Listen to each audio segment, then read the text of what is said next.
Great, it's hard to remember, but I really appreciate everyone coming out tonight. It's great to see a full house. And I really just can't thank our event volunteers enough for just making everything so smooth. So please give it up for all our volunteers, our event team. Give it for them.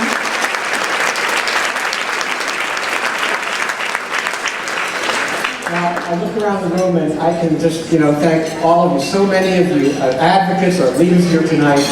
And from all of us at MAC, we really extend our deepest gratitude for coming out. But there are a number of people I do want to thank, and I ask that you please hold your applause until the end. First, I want to thank all of our sponsors who made this event possible. Your generous support symbolizes your commitment to the well-being of our children so that each one of Massachusetts children can achieve their dream.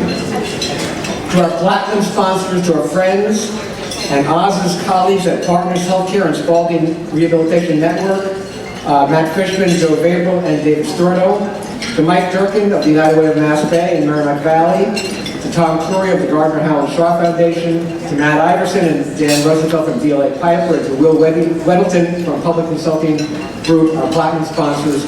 Thank you for your incredibly generous support. Now, MAC's advocacy work would not be possible without our partners in the legislature who champion our priorities for children, and many of them were just here taking a picture together with Alice. First, we are honored to have with us Speaker Robert DeLeo, Speaker who you'll hear in a few minutes. Speaker DeLeo is primarily responsible for the existence of the strong legal protections to special education that exist today. Since his first days in the legislature, he has worked tirelessly for over 2 decades, not only to maintain but also to strengthen the rights and protections for children with disabilities, unwavering even when controversial. So great to see you here, Speaker. Thank you.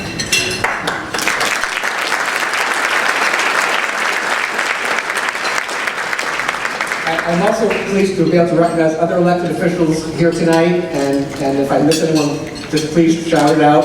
We'll do the best we can on this. Senator Sal Domenico and Senator Sonia Chan Diaz, Senator Barbara Italian, Senator Pat Jalen, Representative Liz Malia, Representative Joan Moschino, Representative Marjorie Decker. We're all here tonight supporting MAC, as well as our former state reps, Marie St. Fleur, Charlotte Golo-Ritchie, Tom Senecandro, and of course, Alice Wolf. Thank you for being here tonight.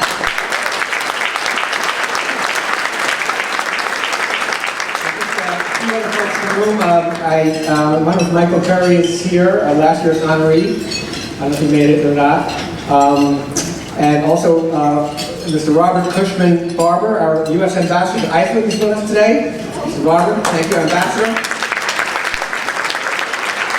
And the Boston treasurer, Marvin Gilmore, civil rights activist, musician, entrepreneur, and decorated veteran is here tonight. And he is also a dear friend of both Alice and Oz. So thank you very much for being involved. And of course,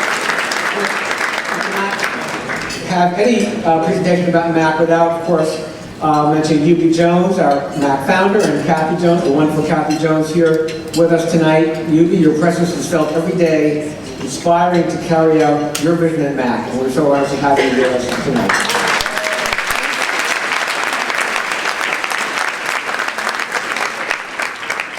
While we are recognizing people, I need to pause to remember a loss of a friend. The disability community lost a giant among advocates, Sheila Deppner. Sheila was a former staff.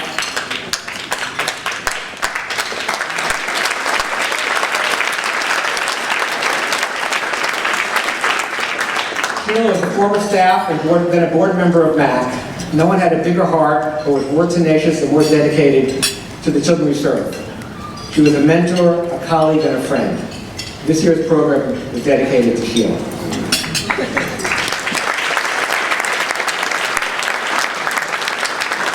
Sheila's unfailing commitment to advocacy inspires us to not just celebrate the voices of children with disabilities. Recalling her devotion and that of tonight's honorees, we are recommitting ourselves to championing, I was practicing that word, championing those rights. In today's climate, MAC's work for children is especially critical and urgent. 2 current events in the news are of particular concern, and we are following them closely. Recently, a dramatic unilateral action taken by the Federal Department of Education to rescind 72 special ed guidances sent up alarms for many of us. We never take these rights for granted, and we are in close contact with colleagues around the state and around the nation to monitor the impact of those rescissions and any subsequent action that might be taken to threaten the special education protections under the law. And second, with our coalition partners, we are working to assure that children with disabilities who relocate from Puerto Rico to Massachusetts receive a seamless delivery of special education services and supports in their new local school districts. So just two of our current topics that we are on top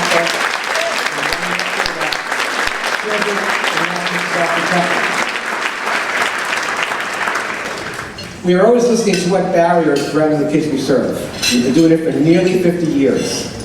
This is 48, 2 more. Tonight's gala follows the theme we set out 2 years ago when we decided to highlight each of MAC's major programs in the years leading up to our 50th anniversary in 2019. We highlighted our Trauma and Learning Policy Initiative and our Boston School Reform Project. And tonight, we celebrate our longstanding commitment to advocacy for children with disabilities. But first, we have some surprise messages to share with Alice, Oz, and all of you from two of our honorary co-chairs who could not be with us tonight. So, cue the lights.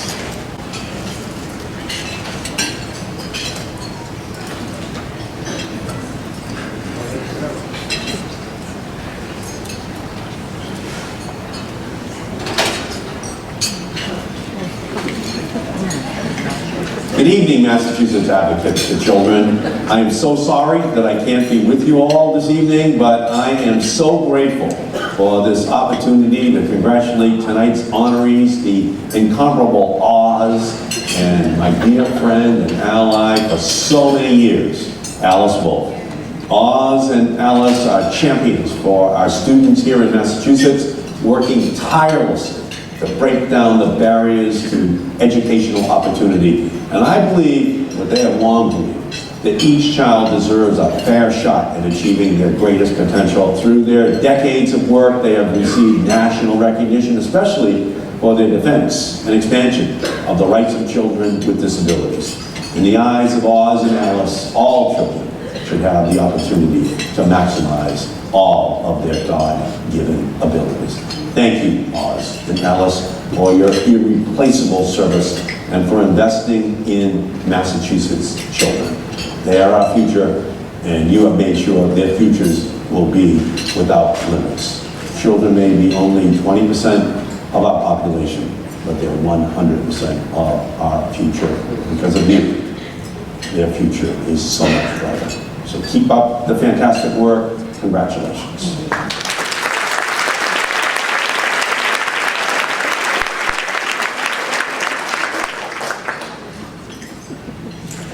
Good evening. I sure wish I could be with you in person tonight for the Celebrating Voices Gala, but I'm afraid we're just going to have to do this one by video.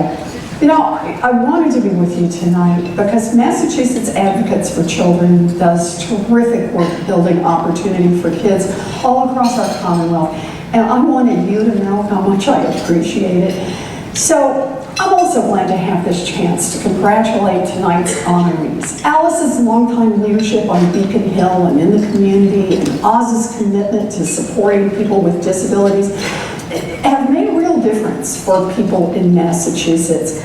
So I wanted to say a very personal thank you to Alice and to Oz. Way to go. Now, my very first job out of college was teaching special needs kids in a public elementary school. And I know how important it is that every child has the support and the resources they need to grow and to learn and to succeed. The work of MAC helps make that goal possible. To everyone supporting MAC tonight, thank you for helping make our Commonwealth stronger.